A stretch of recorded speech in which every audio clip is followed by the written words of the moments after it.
Hop, hammaga assalomu alaykum, hurmatli do'stlar, xorazmliklar. Manzilimiz Xorazm viloyati, Xanqa Urganch chegara.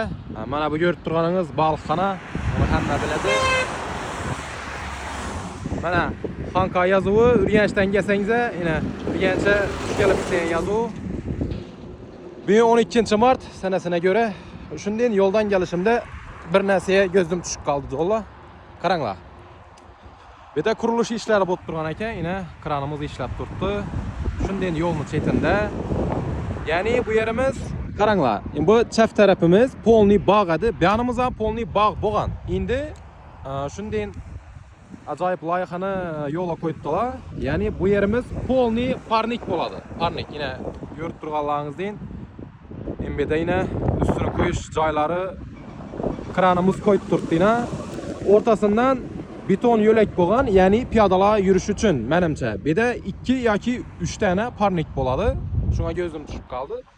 Qiziqib kelib sizlar bilan ulashin deb turibman. Endi qachon bitadi bilmayman. Bugun 12-mart. Boshlangandan bir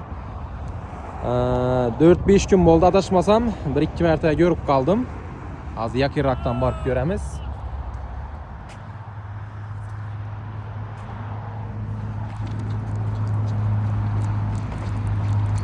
Mana. Shunday polniy to'g'riga oxirgacha, ya'ni bu taraf yana ko'rib turganlaringizdek Xanqa Urganch yozuvi. Urganchdan kelsangiz Xanqa yozuvi edi.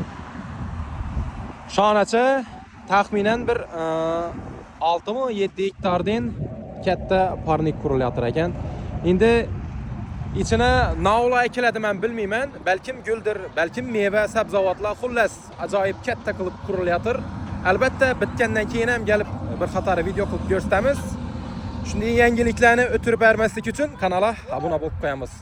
Sog' bo'lsa, salomat bo'lsa. Albatta bitgandan keyin ham yana bir qator kelib sizlarga video qilib ko'rsatib o'taman.